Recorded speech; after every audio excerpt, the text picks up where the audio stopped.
Hi, good morning.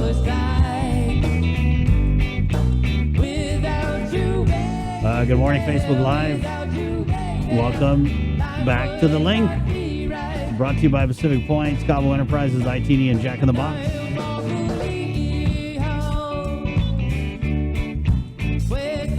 Yeah, big changes.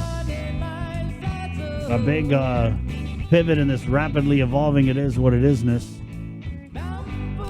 Public health prioritizing testing for symptomatic patients and high-risk close contacts effective tomorrow. And we'll just go ahead and play this clip here from the man over there at Public Health, the incident commander, former Senator Fernando Estevez. And then here he's talking about Public Health's decision to prioritize symptomatic patients and speaking more to asymptomatics trying to get tested. With those that are high risk, yes, they will be asking the question as they come to the line. But the other thing too is, and I think this question comes up a lot, right? How do we determine if somebody is symptomatic or not?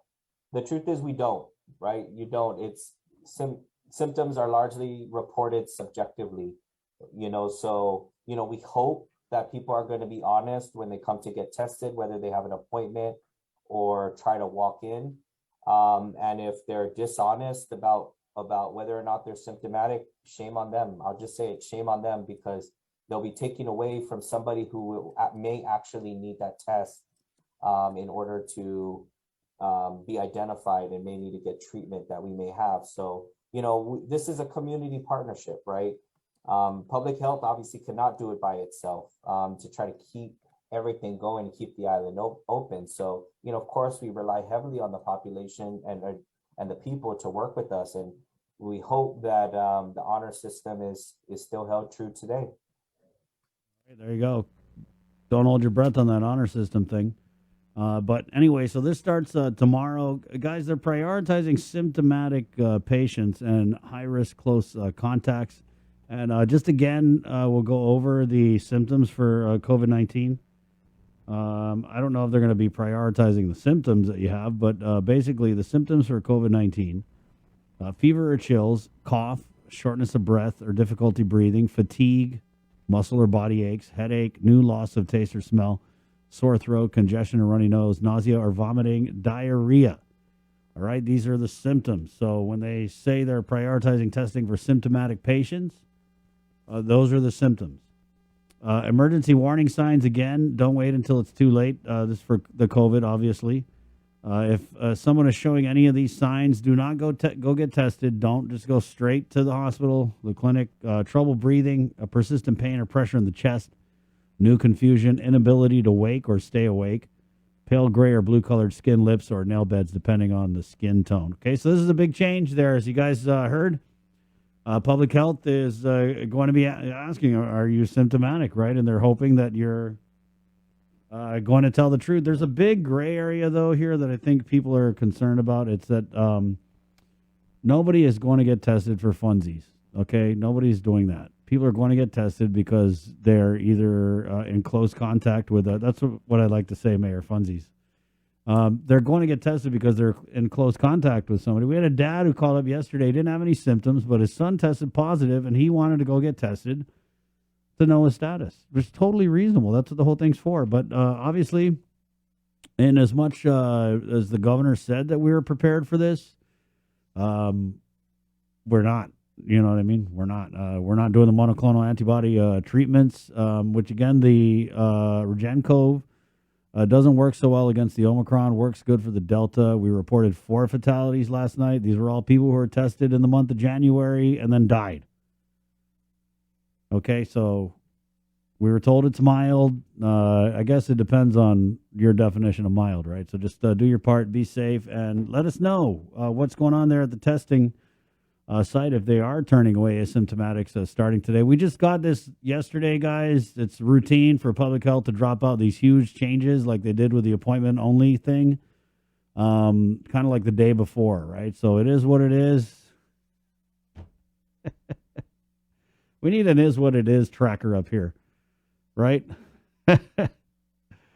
Mayor Jesse Alig, the president of the Mayor's Council of Guam. Good morning, Mayor.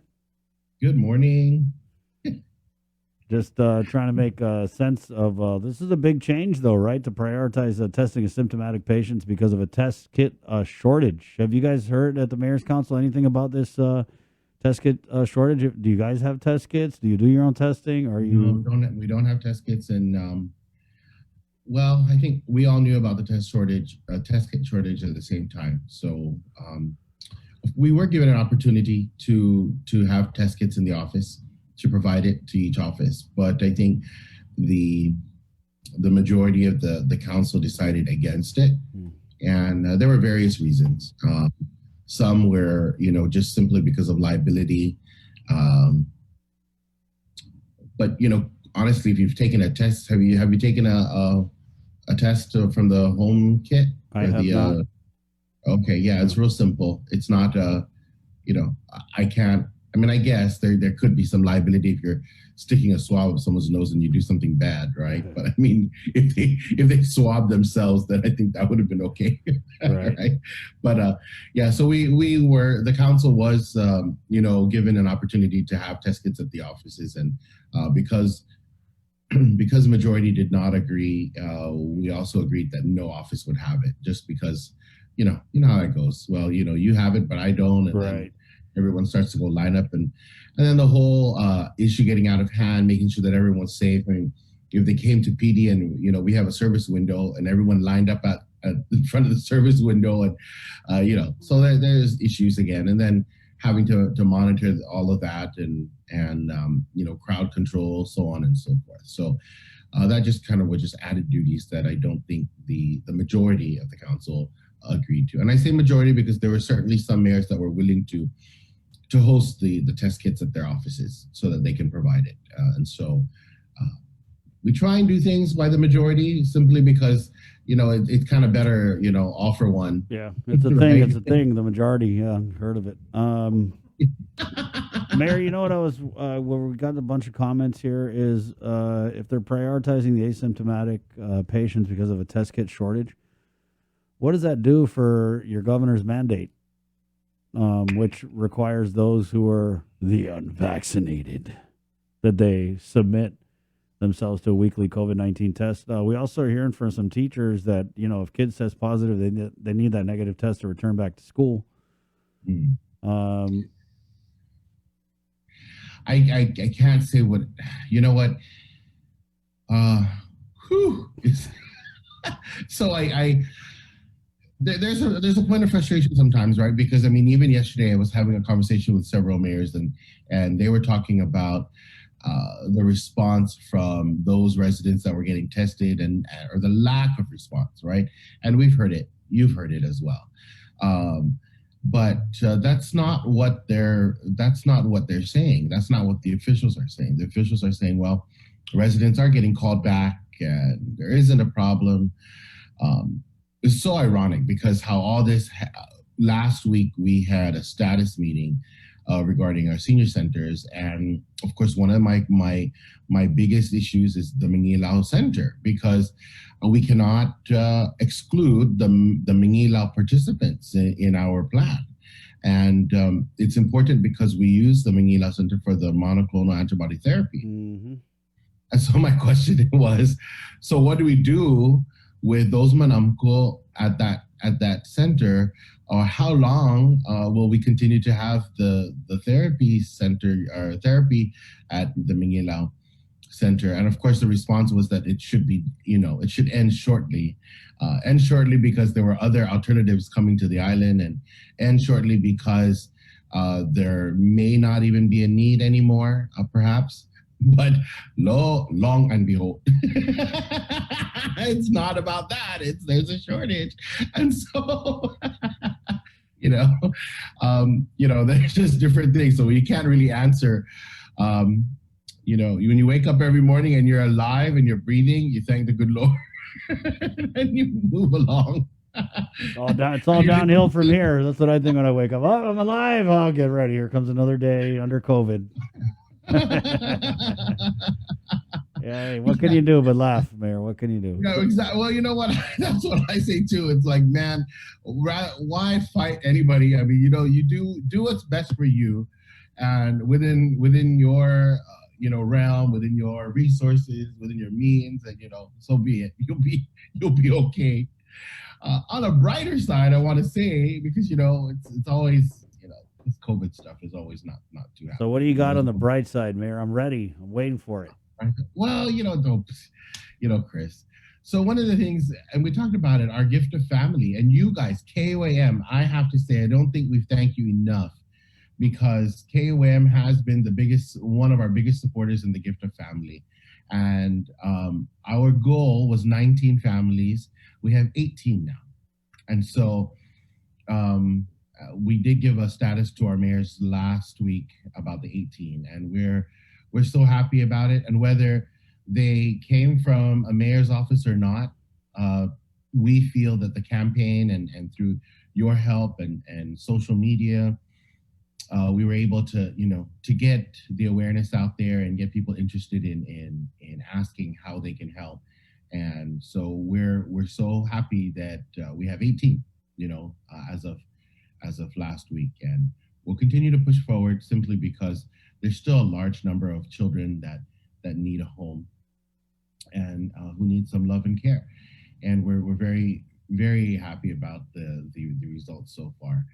Certainly, we could have increased our goal, but we tried to keep things achievable. Hey, that's and awesome. So even at the 19, it's kind of it was still difficult. But like I said, through your help, all the things that you did from the November marketing campaign up until now, I mean, it's been very helpful, and we're grateful. So that's the bright side. That is great news. That's awesome. Yeah, Okay. I think it is. What next? Yes. Right? Back to the dark stuff. The dark stuff. So the dark stuff, the recycling revolving fund, that's dark. And I'm saying it's dark because the types of vehicles that we can pick up. And so if you have a junk vehicle in the yard, or someone that needs something to get picked up, call your mayor's office and get on a list. They don't have POs yet. We just, because of the change and the way we have to do things, we can't just pick up anybody's vehicle anymore. And you heard there was a little scuffle between the agencies about how we were going to execute this MOU. I mean, after many years, and so my issue really is that they give us so much responsibility, and all the people that have the power to change policy to make it work just kind of like look at us. And when it fails, they say, "Oh, you bad boy." And it's like, what?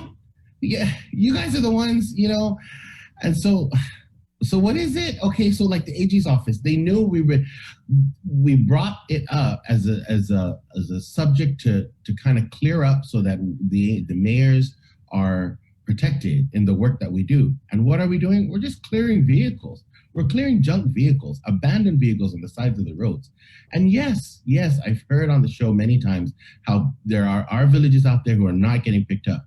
Well, in the mayor's defense, I have to say, there are some, like the larger villages, Dededo, Jico, Tamuning, Manila, Brigada.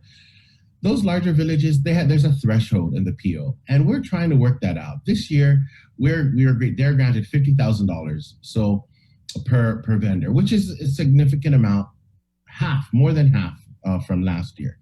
So we're hoping that works out for them this year. The problem is, the kink this year is, so if it's on government easement, and if you're calling to tell me, "Hey, Mayor, there's a junk vehicle on this road," and there's no owner to be found, we can't move that vehicle. And Why? In the past, we've sent a notice. We put a notice on the vehicle to say, "Hey, you got 24 hours to remove this vehicle, otherwise, it'll be disposed." Well, we can't do that now. I mean, we need to find the owner. We need to get that owner's signature on our waiver so that we can dispose it. And what I'm saying about policy is that if it is in fact policy that we have to wait for a owner to sign that waiver, even on government easement. I mean, Route 1, let's take Route 1, for example, Polaris Point. That's popular. And it's popular because there's a lot of transient traffic there. Transient meaning, those people that are just here temporarily and have to leave. So they dump their car, they pretend it's for sale on the side of the road, and then they leave, they split. The former mayor, may he rest in peace, he was ingenious. Mayor Ben, he for some, I don't know how he did it, but he was so frustrated at the amount of vehicles on the side of the road. And because we couldn't legally take them and dispose them, he found some way to get it registered under the government of Guam, and he made them, got it working and made them his official vehicles. Could we do that? Yeah, that's kind of what we want to do. And so what is it going to take, Mayor, to do that? And you're basically saying that are you saying that the MOU or whatever that came down is really preventing you guys, handcuffing you guys from being able to remove all the abandoned vehicles in the way that you want to? Yeah, it is. It is. It's, they got the 1.5 million, and then I keep on saying it because the people need to know how much money we received. And we received 1.5 million. Is that enough to clean up? It's a good amount for sure. And it will make a dent in the trash, especially in the abandoned vehicles. But now we're kind of sad. We are saddled with the, issue on how we're going to remove vehicles from the side of the road, from Marine Corps Drive, from routed roads, from government easement. And one of the things that I'm not sure in your neighborhood or in neighborhoods you've seen, but many like to use the side of the road for their parking as their garage. And, that's a big deal because we don't live in the 80s anymore. Growing up, we all rode with mom and dad, right? I mean, there was no way, I don't know. Heck, we went everywhere with mom and dad. If they went to the store, we went to the store. If they went to a mate, we went to the mate. Nowadays, no, to each his own. Everybody has their own car, and so there's not sufficient parking in the property, and so everybody parks on the side of the road, which is government easement. And for a long time, that was never a problem, but we're coming into we're walking into a problem where the village streets are filled with vehicles. Yeah. And so can they do that is our question. And no, you can't leave, you can't park your car. You can't just leave it there. So Mayor, so what is it going to take for you guys to be able to pick up those abandoned vehicles that are on government easements? Because especially Jotnia South, a lot of people they do that. They park it on Turtle Cove, and you drive by it, and you see the first day it only got 3 tires left, and the next day it only got 2, and then the day after that someone took out the door, and then the day after that someone opened the hood and took out anything. You know what I mean? And so these are all vehicles that are on. You're right; they're right on the side of the road. So what is it going to take? Does the AG need to go back to the MOU, or what is it going to take for you guys to be able to remove these vehicles? Which I feel like it's significant. Yeah, it is significant. There was an orientation with EPA last week about how of course they don't have any say in it because it's really it's really not within their realm. But yes, we are trying to go back and take a look and see how we can get rid of those vehicles. Working with DRT and DPW is certainly going to be probably a quicker resolution. And we want to work together as a council. We want to work with the other agencies. We've been reaching out to them. I mean, one of the other agencies, other law enforcement agencies, reach out to us to say, hey, Mayor, you got a vehicle on this, such and such road. Can you get rid of it? And it's like, well, you probably have more power than I do to tell me to get rid of that, to dispose it. And so then the other issue is, we don't have an impound lot, and that impound lot is going to be key in completing the work as well. So the impound lot, you may know, is being discussed in the Island-wide Beautification Task Force meeting at the Lieutenant Governor. And so I know that the lieutenant governor has tasked to someone to take a look at the impound, look for an impound lot, and I believe it's Tyrone Titano who is looking for The director of this lot. BSP. Yeah. Correct. And Yeah. so, Mayor, And so so, what are you saying that, I mean, just theoretically, that we would take the vehicles that are on the side of the road and put them in this impound lot, and then after, X amount of days passes, then you would be able to dump it? But we did have a question here. Where's all the money from the abandoned vehicle fees we pay every year we register our vehicle? That's what you guys are using? Yeah. There you go, correct. Jude. Yeah. Okay. Yeah. The So that's recycling, what. it goes to the recycling revolving fund. So that recycling revolving fund is split, right? So the DPA board decides how that money is going to be spent. And it's not, excuse me, it's not, it doesn't all come to the mayor's office or to the mayor's. Mayor, so there's a big press release out of Loop, Lottie Dottie, we like to party. We gave the mayors their ARP. Was something like you're supposed to get 8 million of 17 million. But I know Adeloop, when they put out these releases, it's a lot of times they're putting the cart before the carabao, so to speak, right? Like they put out a release back in August about awarding of the ESF grants. But then we found out that people hadn't gotten their money. I guess we'll just start there. Have you guys gotten any of the ESF money for like the after school programs or?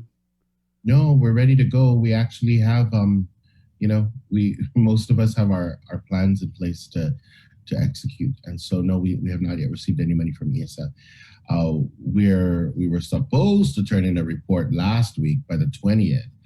And my staff called to verify, and according to the, we did not have to submit, but then I guess we do have to submit a report, even if it was zero. It's zero because we don't have the money. Kind of makes sense. Yeah.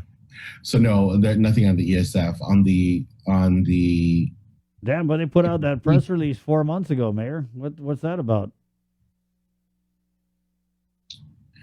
Gosh, I was trying to think. Maybe I was trying to think of something. No. Save it there. What about the 8 mil? Did you guys get the 8 mil? Is that in your bank account yet? Some days I wish I was as quick as you. Hi, a day. The 8 million, it's there. So I know, do you have the 8 million? Yeah, some of the money is there. Some of the money is already loaded. We're just waiting to get it to the districts now. So they'll again, the uses of that money is, we want to make sure that we're spending it wisely, so that we're making sure that the mayor's offices have plans to spend the money. And I think for the most part, most already have plans. One of the big things that we have to consider is that some of that money is actually to cover some of our shortfall from last year. So what we could not pay for last year, we're going to be paying for with this money, and so we're working on that. Government procurement, it's faster than the speed of lightning. It depends on what you're trying to get, though, because we've seen in this pandemic, like if you're trying to hook up your PARI, the procurement, the PARI procurement's very, very fast. But if you're doing a regular above board GDOE style by the book procurement, whoo, good luck. Don't hold your breath. But for golf carts or anything that's not really necessary, or to hook up the PARI or the Mudley, it's like boom, PARI procurement procedure, the PPP. And on a serious, you're right. But on a serious side, one of the things that we're running into, that we've run into many years already, is that our small projects are not big enough for some contractors.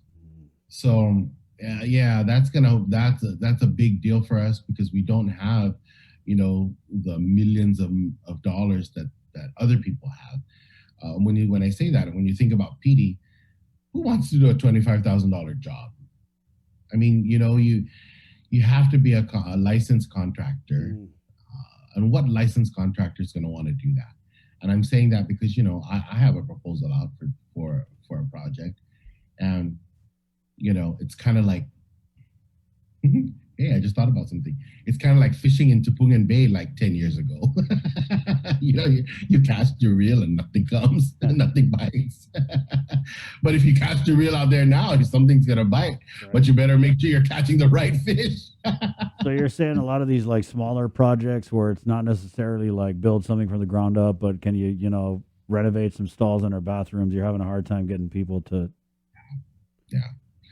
Yeah, that's going to be the difficulty that we're going to see, and I'm this, so it's certainly something in the in the back of all of this stuff that we're working on, because there's going to be issues where all the 19 villages have those types of projects, and you're right, it's the bathrooms, it's the facilities, the parks that we have out there. How about the paint over this graffiti that some idiot spray painted type projects?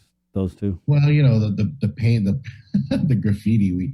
Our staff can do that, right? I mean, unless it's a larger project, but the painting, that's easy. But when you have to do like major bathroom renovation, facilities renovation, roof work, electrical work, that that's the problem. Yeah, maybe we should do more to encourage smaller type operations, smaller contractor companies to kind of get on these jobs, right? Yeah, and the thing is, I know you've had it, you've brought them on the show before, earlier, maybe a year ago, but you've seen in Mommy, the Guma project, those guys, they were trying to reach out to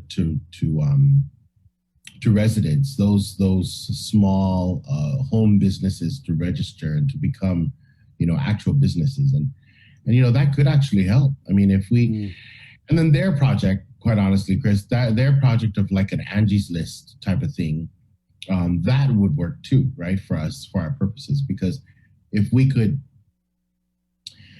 separate our projects and we can look and look for a list of new business owners, then certainly that would help us out too. So I might check them out. Right on. Mayor, thank you for your time. We got to go because we got the Admiral coming on. Yeah. All right. Okay, your neighbor. Okay. Yeah, my neighbor. Adios. That's that. There you go, Mayor Jesse Alig. He's the president of the Mayor's Council of Guam. Not only is the president, he's also a mayor. Yes, the mayor of PD. 7:58 on the Breeze side. We are KUAM FM Agotnya Guam. You want to jump over to KUAM TV? Let's go. Fix yourself, guys. The link continues next. Good morning.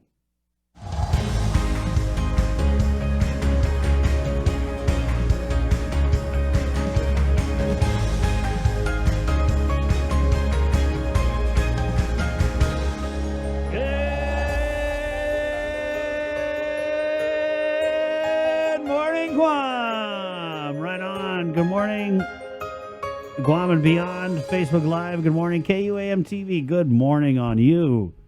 Thank you for joining us for another episode of The Link. This Tuesday, January 25th episode of The Link is brought to you by Pacific Points, Calvo Enterprises, ITD, and Jack in the Box. Coming up, we'll look at our 8 o'clock news. A little bit later, as we've got Rear Admiral Benjamin Nicholson, who is signing into the